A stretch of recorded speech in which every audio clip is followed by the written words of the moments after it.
Assalamualaikum warahmatullahi wabarakatuh. Teman-teman, kembali lagi di channel ini.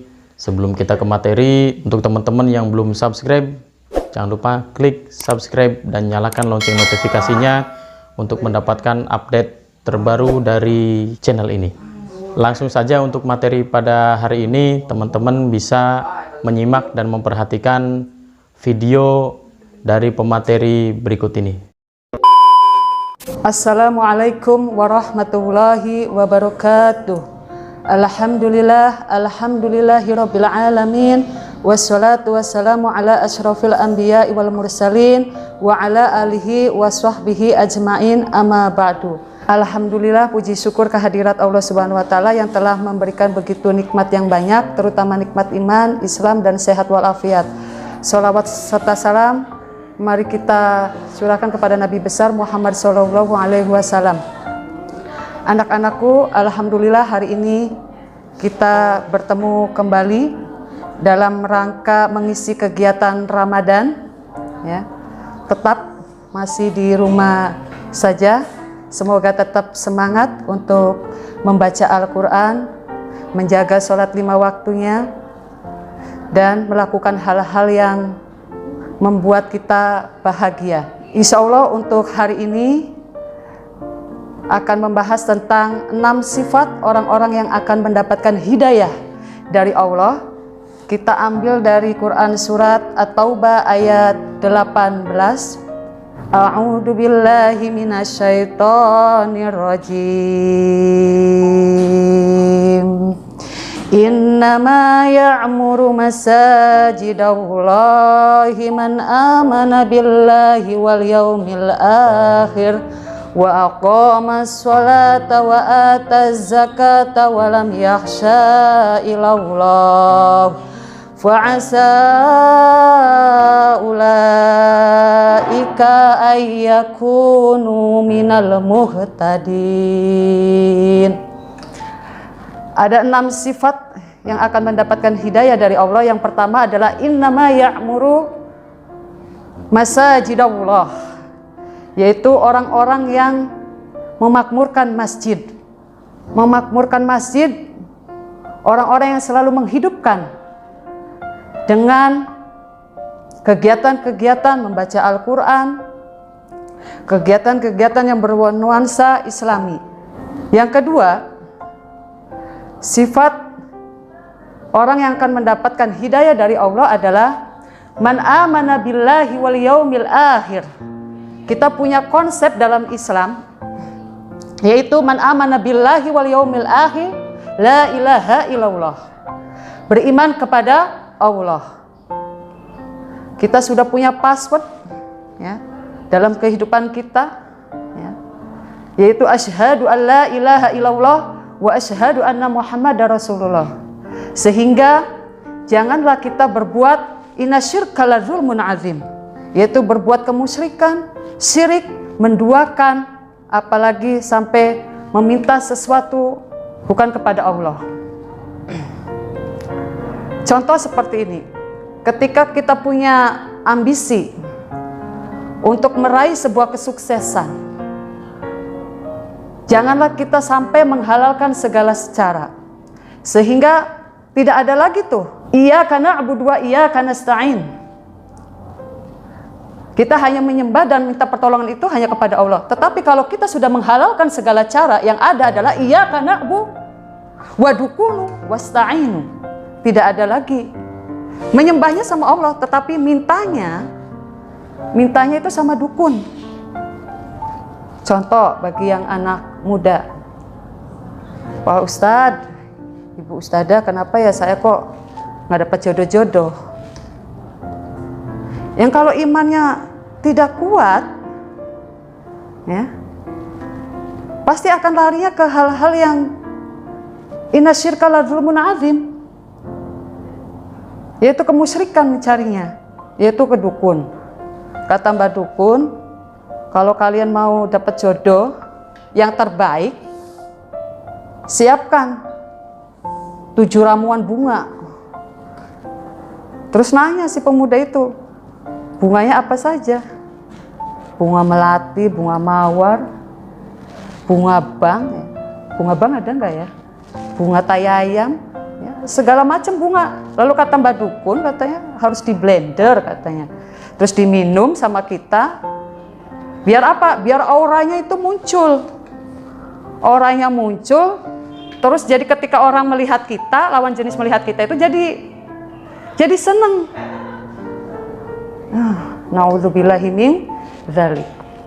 Yang seperti itu sudah salah. Ya. Karena apa? Inna syirka la dzulmun adzim. Ya. Syirik itu adalah perbuatan yang dosa, sangat-sangat besar sehingga dosa yang tidak bisa diampuni. Ada lagi yang begini. Contoh lagi umpamanya nggak jadi nikah, kita nggak usah jadi nikah deh. Menurut ramalan bintang, kalau bintangnya Leo sama bintang Virgo itu nggak cocok. Karena apa? Sama-sama keras. Nah, masih percaya dengan hal-hal yang berbau seperti itu. Padahal prinsip dalam Islam itu konsepnya adalah man amana billahi la ilaha illallah. Beriman kepada Allah. Tiada Tuhan selain Allah. Yang ketiga adalah sifat orang yang akan mendapatkan hidayah dari Allah. Dalam surat At-Taubah ayat 18 adalah wal yaumil akhir. Dunia ini akan berakhir. Ya. Dunia ini akan berakhir. Setiap manusia yang bernyawa itu akan mengalami sebuah kematian. Tidak ada yang abadi, kata lagu Peterman mah. Tak ada yang abadi. Karena kehidupan ini seperti sandiwara. Hanya singgah sebentar. Tetapi yang abadi adalah wal akhirah. Jadi apa yang perlu dipersiapkan? Sebelum kita menjemput sebuah kematian, yang dipersiapkan adalah bukan wailul likulli humazatil lumaza alladzi jama'a malahu wa 'addadah. Bukan yang selalu mengumpulkan harta, dikumpulkan lalu dihitung-hitung, yang dipersiapkan. Karena apa? Itu nggak akan dibawa ketika kita meninggal. Yang dipersiapkannya apa? Wa amanu, yaitu keimanan kita. Wa amilus sholihat, perbuatan-perbuatan yang baik. Makanya penting, wa amanu keimanan, jangan sampai kita menyembah selain Allah. Kalau kita pengen sukses, harus ada kerja keras, ikhtiar. Contoh untuk pelajar ini. Untuk pelajar ketika kita ingin mendapatkan sebuah nilai yang besar, prosesnya harus betul. Jangan menghalalkan segala cara. Sehingga apa? Yaitu, dia tidak ingat sebuah kematian, sedangkan kematian itu pasti ada. Setelah itu nanti ada yaumil hisab, yaumil mizan, yaumil barzah. Semuanya itu dipertanggungjawabkannya. Ya. Sehingga apa? Menghalalkan segala cara. Untuk mendapatkan nilai nilai yang besar, akhirnya dia menyontek. Dan menganggapnya nggak ada yang tahu. Padahal Allah wa huwas sami'ul basir. Allah itu melihat apa yang kita lakukan. Begitupun ketika kita ingin menjadi orang yang sukses umpamanya, nggak perlu harus menghalalkan segala cara sampai korupsi atau sampai membuat orang lain menderita. Wal yaumil akhir. Jadi 3 sifat ketika orang mendapatkan hidayah itu adalah wal yaumil akhir. Harus meyakini bahwasanya nanti ada kehidupan akhirat yang abadi. Yang keempat, 4 sifat orang yang mendapatkan hidayah adalah wa aqamas shalah. Orang yang mengerjakan sholat, orang yang menjaga sholat. Ini ada pertanyaan yang lucu sering banget ini ya. Kenapa kamu nggak sholat? Fawailul lil musholin, Bu. Fawailul lil musholin. Celaka katanya, Bu, kalau orang-orang sholat. Padahal di situ ada lanjutannya. Fawailul lil musholin alladzina hum an sholatihim sahun. Yang seperti apa yang celaka itu kalau nggak sholat itu? Sholat itu celaka, Bu. Itu bagi orang-orang yang apa? Yang lalai sholatnya. meninggalkan sholatnya kayak merasa tidak punya dosa. Saya ingat pengalaman pribadi ini. Saya ingat sekali bahwasanya ada yang memberikan nasihat seperti ini kepada saya. Sholat itu jangan dijadikan sebuah kewajiban, nanti akan terasa berat kalau dijadikan sebuah kewajiban. Tetapi sholat itu harus dijadikan sebuah kebutuhan. Contoh seperti ini, ketika kita tidak mandi, apa yang kita rasakan? Rasanya tidak enak, bau, panas. Ketika kita tidak makan, apa yang kita rasakan? Lapar. Nah, kira-kira seperti itu. Sholat itu harus seperti itu, sebuah kebutuhan. Ketika kita tidak sholat, tidak menghadap Allah, rasanya tidak enak. Hampa hidup ini. Nah, ini untuk pelajar nih biasanya nih. Bukan pelajar lagi, emak-emak. Ya, emak-emak, bapak-bapak. Kalau tidak pegang HP rasanya gimana? Dunia akan hancur.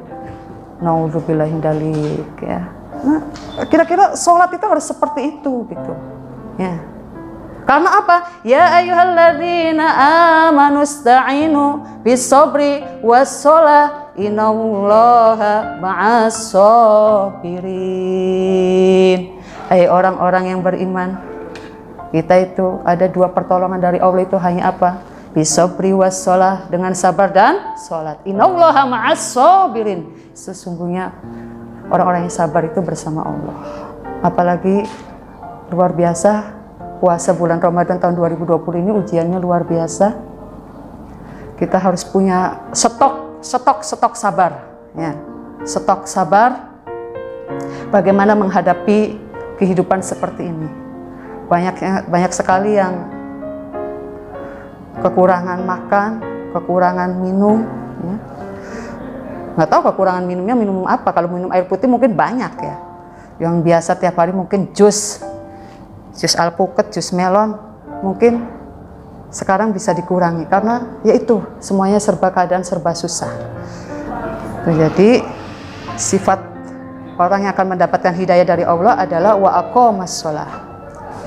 Untuk selanjutnya wa ataz zakat. Nah, ini nih yang agak susah. Wa ataz zakat itu berzakat. Ketika manusia diberi sebuah ujian, banyak yang lulus. Ini zakat. Kadang suka lupa manusia kalau bicara tentang zakat. Ujiannya seperti ini, ujian kaki umpamanya. Ujian kaki untuk melaksanakan sholat berjamaah di masjid bisa lulus. Ada lagi ujian mata, walaupun ngantuk, tetapi ketika mau sholat tahajud dia bangun. Ada lagi yang nggak lulus tuh. Ketika manusia disuruh untuk membuka kantongnya, agak susah, agak mikir-mikir. Nah, jarang yang lulus ketika kalau sudah berkaitan dengan uang. Karena harus disadari, harta uang kita yang kita miliki itu ada zakat untuk orang lain. Ya. Ada zakat fitrah, ada zakat mal. Ya. Zakat fitrah 2,5 kilo, zakat mal 2,5%. Contoh umpamanya, orang yang punya zakat pendapatan, taruhlah kita gajinya 4 juta, harus bisa tuh keluarkan zakat itu. Boleh nggak Bu, umpamanya setiap bulan atau setahun sekali? Terserah, boleh. Tetapi ingat, ya, alladzi waswisu fi sudurin nas minal jinnati wan nas. Godaannya akeh. Godaannya banyak ketika berzakat tuh. Bisikan-bisikannya banyak. Alladzi waswisu fi sudurin nas, bisikan-bisikan kejahatannya minal jinnah. Kalau dari jin mungkin aman ya, tinggal dibacain Al-Qur'an, ayat kursi. Tetapi kalau udah bisikannya wanas, manusia, kadang teman kita sendiri, gaji 4 juta, harusnya tiap bulan dikeluarkan zakatnya itu 100.000. Ya. Kalau tiap bulan kan terasa ringan. Ada bisikan, ya. Gimana kalau umpamanya setahun saja sekaligus jadi 1.200.000. Nah, datanglah ini ya, setan yang berbentuk manusia. Mau kemana? Saya mau memberikan zakat. Berapa? 1.200.000. Ngapain zakat? Beli HP aja tuh ada 1.200.000. Nah ini ya, perlu nggak di itu baca ayat Al-Quran? Perlu tuh manusia yang seperti itu. Syaitoni mirojin. Ya, zakat memang agak lupa manusia kalau udah bicara tentang zakat. Tetapi harus diyakini, dipahami. Di Al-Quran itu banyak sekali lafaz-lafaz kalau wa aqomas shalah wa atuz zakat, itu banyak sekali perintah sholat dan perintah zakat. Itu adalah satu kesatuan. Dan harus ingat, harta yang kita miliki itu biar mendapat sebuah keberkahan harus dikeluarkan zakatnya. Untuk selanjutnya, yang terakhir, 6 sifat orang yang akan mendapatkan hidayah adalah walam yaksha ilallah. Nah, ini sering nih problem. Ini sebenarnya kegiatan seperti ini ya, buat rem saya juga ini ya, karena saya sering banget ini walam yaksha ilallah, karena manusiawi selalu takut ya. Di surat Al-Baqarah ayat 155, manusia itu nanti akan diuji oleh apa? Minal khauf, sedikit ketakutan. Takut, Pak Ustadz, saya ini belum nikah, udah dikasih jodoh, takut nggak punya anak. Yang sudah dikasih anak, takut nanti anaknya diambil. Nah itu ketakutan. Takut pengen nilai besar. Kalau nggak nyontek nanti diremedial. Itu ketakutan-ketakutan. Kayak sekarang ada virus corona, ketakutannya luar biasa. Semua orang ketakutan. Sampai ibadah pun takut untuk keluar. Terus apalagi diujinya? Selain ketakutan, minal khaufi wal ju'i, kelaparan yang kita, banyak orang-orang yang merasakan kelaparan untuk saat ini ya, karena tidak bebas mencari ininya ya, mencari uangnya ya, karena ada peraturan-peraturan dan harus ditaati juga, karena di Al-Quran juga dijelaskan ya ayyuhalladzina amanu atiullaha wa atiur rasulah wa ulil amri minkum ya. Orang-orang yang beriman itu harus taat kepada Allah dan Rasul dan para pemimpin, aturannya seperti itu. Mereka akan diuji sedikit kelaparan. Wal ju'i wa naqsim minal amwal, dan kekurangan harta. Kekurangan harta. Hartanya ada yang banyak tapi nggak bahagia. Hartanya yang sedikit bahagia. Karena ukuran bahagia itu tergantung manusianya. Kalau kita pandai bersyukur, insya Allah sedikit pun akan bahagia. Wal anfus, jiwa. Nanti kita akan diuji jiwa kita. Was samarat, yaitu buah-buahan. Ya Allah, karena ada virus corona, makan buah-buahan, anggur sebulan sekali. Nah itu, was samarat, ternyata benar ya di Al-Quran itu. Ada ujian tentang buah-buahan ya. Makanya bersyukur kalau yang makan buahnya tiap hari, sampai segala macam buah ada, buah apa tuh ya? Buah mangga, buah nanas, segala macam ada, buah pisang. Jangan lupa tengok tetangga kalau ada yang ya, kalau ada lebih mangga dikirimkan. Nah, itu seperti itu ya. Wasamarat ya, yang terakhir, solusi yang terakhirnya wabasyiris sabirin. Yang terakhir itu sobirin, beritahu kabar gembira bagi orang-orang yang sabar. Udah solusinya sabar. Terus ayat berikutnya ada tuh ya, orang yang sabar itu seperti apa? Orang yang ketika dia diberi musibah, ini nggak ada yang tahu ini. Tahun 2020 ada virus corona, Masya Allah ya, luar biasa ya. Jangan lupa ketika kita habis sholat berdoa, semoga cepat hilang virus corona ini. Ya. Biasanya virus corona kan ini dari Cina ya. Biasanya kalau dari Cina itu cepat hilang, kayak HP Cina. HP Cina itu lakunya luar biasa itu ya. Nah sekarang bagaimana untuk mengatasi sebuah ketakutan? Tadi ada qalu inna lillahi wa inna ilaihi raji'un. Ya. Ketika kita mendapatkan musibah, ya, inna lillahi wa inna ilaihi raji'un. Ya sudah. Semua yang kita miliki itu milik Allah dan nanti akan kembali kepada Allah.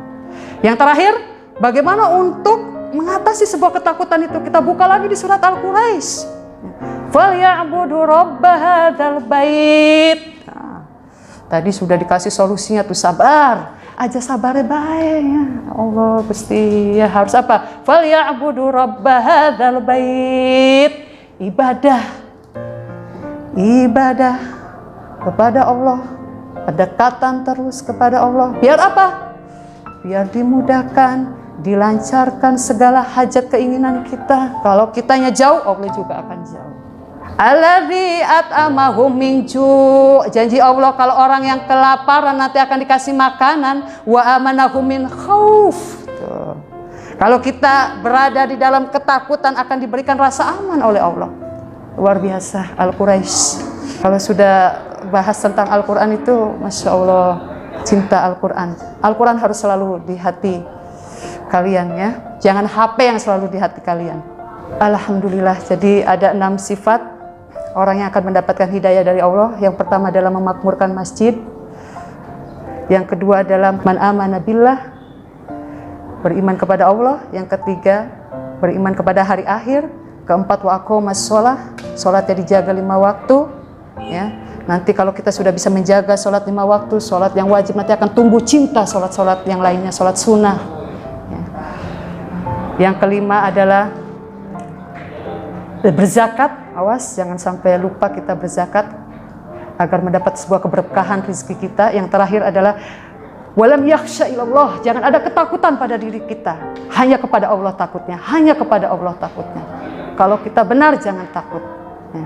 Hanya kepada Allah ya, karena setiap manusia itu mempunyai ujian yang berbeda-beda. Anak-anakku, semoga hari ini ada manfaatnya. Ini adalah rem buat saya juga agar saya menjadi pribadi yang lebih baik, pribadi yang tidak sombong ya Allah.